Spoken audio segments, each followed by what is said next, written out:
সবাইকে স্বাগতম জানাচ্ছি আমার আজকের ভিডিওতে। আজকে আমরা জানবো মাইক্রোসফট ওয়ার্ডে টেবিলের কাজ কিভাবে করতে হয়, টেবিল কিভাবে আনবেন, টেবিলের কাজ ফরম্যাটিং এর কাজ কিভাবে করবেন। তো মাইক্রোসফট ওয়ার্ডের টেবিল একটি অনেক গুরুত্বপূর্ণ কাজ। এই টেবিল কিভাবে আনতে হয় আমরা অনেকে জানি না, কত কলাম কিভাবে, রো কয়টা থাকবে, এটা আনতে হয় কিভাবে, এটা আমরা অনেকে জানি না। তো আজকে আমরা টেবিলের কাজ পুরোপুরি শিখব। প্রথমে আপনি মাইক্রোসফট ওয়ার্ডে একটি ফাইল ওপেন করলেন। ওপেন করার পর এখানে যে ট্যাবগুলি রয়েছে এই ট্যাবগুলি থেকে ইনসার্ট নামের একটি অপশন রয়েছে। ইনসার্ট থেকে এখানে টেবিল অপশন রয়েছে।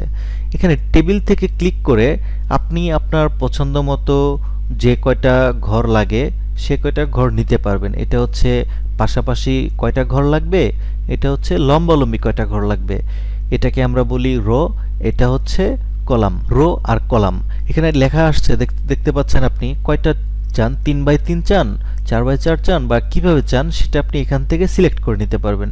কিংবা ইনসার্ট টেবিল অপশনে গিয়ে আপনার কলাম দরকার হচ্ছে 6টা, রো দরকার হচ্ছে 3টা, এখান থেকে ক্লিক করতে পারবেন। সরাসরি আপনার ঠিক যে কয়টা প্রয়োজন সেই কয়টাই কিন্তু চলে এসেছে। এখানে আরেকটি অপশন রয়েছে, এটা হচ্ছে আমরা টেবিল থেকে ড্র টেবিল করতে পারবো। ড্র টেবিল কিভাবে করতে পারবো, আপনার ড্রয়ের একটা অপশন চলে এসেছে। ড্র টেবিল ক্লিক করার পর আপনার দরকার এরকম একটা টেবিল নিলেন, নেওয়ার পর দেখা গেল আরেকটা টেবিল এভাবে নিতে চান। নেওয়ার পর এখানে আপনি পছন্দ মতো এখানে একটা ঘর করে দিলেন, এখানে একটা লম্বা ঘর করে দিলেন, এখানে আরেকটা দিলেন, এখানে আরেকটা ঘর করে দিলেন। আবার এখানে এই টেবিলটাকে আমরা দুই ভাগ করতে চাই, এই ঘরটাকে কিভাবে, এখান থেকে ক্লিক করতে হবে, এটা সোজা হয়ে যাবে, অটোমেটিকই সোজা হয়ে যাবে। যেভাবে চান আপনি ঠিক সেভাবে করতে পারবেন। ড্র টেবিলটা আমার কাছে খুবই ইজি লাগে, এটা আপনার যেরকম প্রয়োজন ঠিক সেরকম করে আপনি টেবিলটা ড্র করে নিতে পারবেন।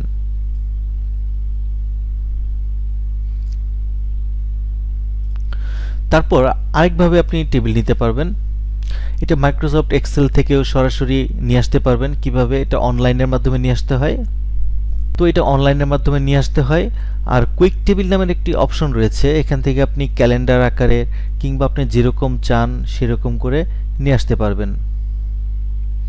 টেবিলের আর কিছু কাজ রয়েছে, আমি আপনাদের কাছে একটু রিকোয়েস্ট করব, এটা হচ্ছে চ্যানেলটি যেহেতু একটু নতুন, আপনারা চ্যানেলটি সাবস্ক্রাইব করলে আমার চ্যানেলটা একটু এগিয়ে যাবে। আশা করি যারা ভিডিও দেখে একটু উপকৃত হচ্ছেন তারা অবশ্যই সাবস্ক্রাইব করে নেবেন। তো আমরা ছিলাম টেবিলের কাজে চলে যাচ্ছি। এখানে দেখা গেল আমাদের এই ঘরটা একটু বড় করা দরকার। এখান থেকে আপনি ইচ্ছা করলে এই যে একটা টেবিলের যে দাগটা আছে এখানে মাঝখানে মাউসটা ধরলেই এটা একটু অপশন আসবে ছোট বা বড় করার। আপনি এটাকে লেফট বাটন ক্লিক করে ধরে এটা টেনে বড় করতে পারবেন, এভাবে ধরে বড় করতে পারবেন। কিংবা আরেকটি অপশন আছে বড় করার, এটা হচ্ছে এই যে এখানে তীর চিহ্ন, দুই দিকে তীর চিহ্ন আছে, আপনি ইচ্ছা করলে এরকম করে বড়, এরকম করে ছোট, কিংবা পেজের মাঝখান অনুযায়ী যেরকম আপনার প্রয়োজন ঠিক সেভাবে আপনি ছোট বা বড় করতে পারবেন। তো আমরা এতটুকুই রেখে দিচ্ছি। তো এখন যদি আপনি এখানে কিছু লিখতে চান, যেমন আমি লিখলাম ফাইল, লেখাটা কিন্তু উপরে চলে গেল। তো আমি উপরে নিতে যাচ্ছি না, আমি চাচ্ছিলাম এই লেখাটা মাঝখানে নিয়ে আসতে।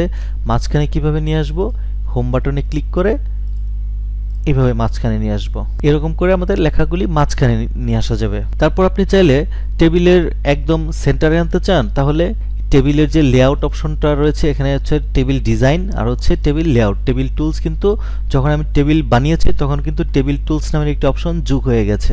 তো আমরা লেআউটে যাচ্ছি। লেআউটে যাওয়ার পর এখানে আপনি দেখতে পাচ্ছেন টেবিলের কোন পাশে লেখাটা আপনি চান, যে পাশে চান, মাঝখানে চলে আসবে। আবার এটাও আপনি মাঝখানে চান, মাঝখানে। এখন যদি কিছু লিখেন, যেমন আমি ট্যাব লিখলাম, এটা এখানে চলে আসলো। এরকম করে প্রত্যেকটাতে আপনি আলাদা আলাদা করে তো আসলে একটু কঠিন হয়ে যায়, সেক্ষেত্রে আপনি একবারেই তিন চারটা সিলেক্ট করলেন, এখানে মাঝখানে দিয়ে দিলেন। এখানে মাঝখান থেকে আপনি এনিথিং লিখতে পারবেন।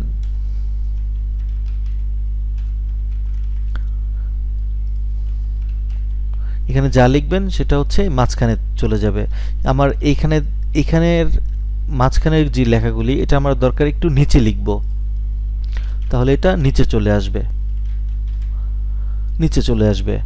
আবার দেখা গেল আমরা এই দুইটা ঘরের লেখা এই বাম সাইড থেকে লেখা শুরু করব, সেন্টারে থাকবে কিন্তু বাম সাইডে। এটা কিভাবে করব? এটা সিলেক্ট করার পর আপনি যে কোনো কিছু লিখলেন, যেমন আমি লিখলাম ইউ, এটা মাঝখানে চলে আসলো। আপনি ইচ্ছা করলে টেবিলটার লেআউটটা ঠিক এভাবে দিতে পারবেন, কিংবা আপনি দেখা গেল এই লেখাটা লিখেছেন, এটা আমাদের লম্বালম্বি থাকা দরকার, তাই না? লম্বালম্বি থাকার জন্য এই ঘরটাতে সিলেক্ট থাকতে হবে।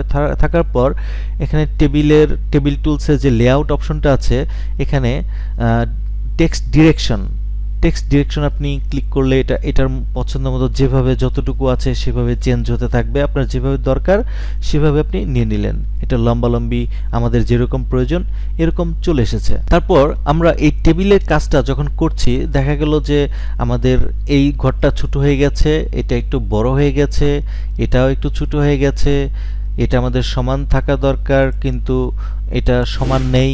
তার মানে একটা ছোট বড় এরকম বিভিন্ন সাইজের হয়ে গেছে। এই কলামগুলিও এরকম, রোগুলিও এরকম ছোট বড় হয়ে গেছে। আমাদের দরকার অ্যাকচুয়ালি এই সবগুলি আমাদের এক সমান করা দরকার। আমরা কি করব? লেআউট অপশনে গিয়ে ডিস্ট্রিবিউট কলামস এখানে ক্লিক করে দিবেন। এখানে গিয়েও ডিস্ট্রিবিউট কলামস। এখন আমাদের ডিস্ট্রিবিউট রোজ করা দরকার। এই রোগুলি এক সমানভাবে আমরা রাখতে চাই, তাহলে আমরা রোগুলি এক সমান হয়ে যাবে, অর্থাৎ এটা এই তিনটা ঘর এক সমান হয়ে যাবে। কিংবা আপনি টেবিলের আরো কিছু অনেকগুলি কাজ রয়েছে, এটা আসলে একটা ক্লাসে টেবিলের কাজ পুরোপুরি শেখানো সম্ভব না, এটা আপনার নিজে থেকে প্র্যাকটিস করতে হবে। যেমন আমি এখানে করতে যাচ্ছি, এখানে আরেকটা ঘর দরকার। আমার আরেকটা ঘর দরকার হলে এখানে আমি পুরোটাই ক্লিক করব। পুরোটাই ক্লিক করার পর ইনসার্ট অপশন আছে, ইনসার্ট রাইট ক্লিক করবেন, তাহলে ডান পাশে আরেকটি ঘর তৈরি হবে। কিংবা আমার এই দুইটা ঘরের মাঝখানে আরেকটি টেবিল লাগবে, তাহলে ইনসার্ট লেফট, এখানে একটি ফাঁকা টেবিল তৈরি হয়ে গেল। এরকম করে আমরা এই টেবিলের ভিতরে আরো কিছু অপশন নিয়ে আসতে পারবো, আরো কিছু টেবিল নিয়ে আসতে পারবো। তারপর দেখা গেল আমাদের এই টেবিলের যে এই অপশনটুকু, এই ঘরটুকু, এই উপরের অংশটুকু রয়েছে, উপরের অংশটুকু থেকে আমি নিচেরটা আলাদা করতে চাই। এটা কিভাবে করব? এই নিচেরটা আমি পুরোটাই সিলেক্ট করলাম, করার পর স্প্লিট টেবিল নামের একটি অপশন দেখতে পাচ্ছেন, স্প্লিট টেবিল দিয়ে দিবেন, তাহলে এটা মাঝখানে একটা ফাঁকা তৈরি হয়ে গেল, দুইটা টেবিল আলাদা আলাদা হয়ে গেল। তারপর দেখা গেল আমাদের আসলে এই নিচের এটুকু দরকার নেই, এক্ষেত্রে আমরা কি করব? কিভাবে ডিলিট করব? এখানে ডিলিট যেতে হবে, ডিলিট রোস, অর্থাৎ এই রোগুলি আমরা ডিলিট করে দিব, ডিলিট হয়ে যাবে। তারপর দেখা গেল আমরা এই মাঝখানের এটার দরকার নেই, আমরা এই টেবিলটা সিলেক্ট করলাম। সিলেক্ট করার পর লেআউট অপশনে যাব, ডিলিট সেলস। এটা কিন্তু টেবিলের একটা ঘর ডিলিট হয়ে গেল। এখন আমাদের আরেকটা ডিলিট করা দরকার, এটাও ডিলিট করা দরকার, আবার ডিলিট দিব, ডিলিট সেলস, ওকে। এরকম করে কিন্তু আমাদের ইচ্ছা করলে এটা কমানো যাবে কিংবা বাড়ানো যাবে। এরকম করে আমরা এটা ইনসার্টও করতে পারবো। আবার আমরা যেমন ইনসার্ট রাইট, আবার ইনসার্ট রাইট, দুইটা কিন্তু আবার চলে আসলো। এইভাবে আপনি টেবিল ইনসার্ট করতে পারবেন, টেবিল ডিলিটও করতে পারবেন। যেমন এখানে আমি একটা সিলেক্ট করলাম, সিলেক্ট করার পর ইনসার্ট বিলো, মানে নিচে আরেকটি টেবিল তৈরি হয়ে গেছে। এখন এখানের কিছু ডিজাইনের কাজ শিখবো। এখানে আরো অনেকগুলি অপশন আছে, এগুলো আপনারা নিজেরা একটু চেষ্টা করবেন, আশা করি অবশ্যই পারবেন। ডিজাইনের মধ্যে গেলাম, আপনার কি ধরনের টেবিল লাগবে সেই ধরনের টেবিলই আপনি এখান থেকে তৈরি করতে পারবেন। এখন এই টেবিলগুলি দেখতে পাচ্ছেন আপনি, টেবিলগুলির ভিতরে যে সেলগুলি, এই সেলগুলির লেখা আমরা লিখব, কিন্তু এখন আপনি যদি চান এই টেবিলের এই ঘরগুলি থাকবে না, সেক্ষেত্রে আপনি বর্ডার স্টাইল সিলেক্ট করতে পারবেন, অথবা দেখতে পাচ্ছেন আপনি নো বর্ডার দিয়ে দিলেন, কিন্তু আমাদের টেবিলের লেখাগুলি কিন্তু থেকে গেল, এই টেবিলগুলি কিন্তু আমাদের রয়ে গেছে, কিন্তু আমরা বর্ডার দিয়েছি কোনটা? কোনোটাই দিইনি। আমাদের শুধু এই ধরনের বর্ডার দেওয়া দরকার, বা নিচের বা বামে যে কোনো ধরনের বর্ডার দেওয়া দরকার। এখান থেকে আমরা বর্ডার সিলেক্ট করতে পারবো, আর কি ধরনের বর্ডার হবে সেটা আমরা এখান থেকে সিলেক্ট করে নিতে পারবো। আমাদের শুধু একটা দাগের মতো দরকার, এই বর্ডারটা কোথায় থাকবে? শুধু মাঝখানের গুলিতে থাকবে নাকি পুরোটাই থাকবে? এরকম করে আপনি বর্ডার ডিজাইন করতে পারবেন আপনার পছন্দ মতো। তো এই ছিল আমাদের মাইক্রোসফট ওয়ার্ডের টেবিলের কাজ।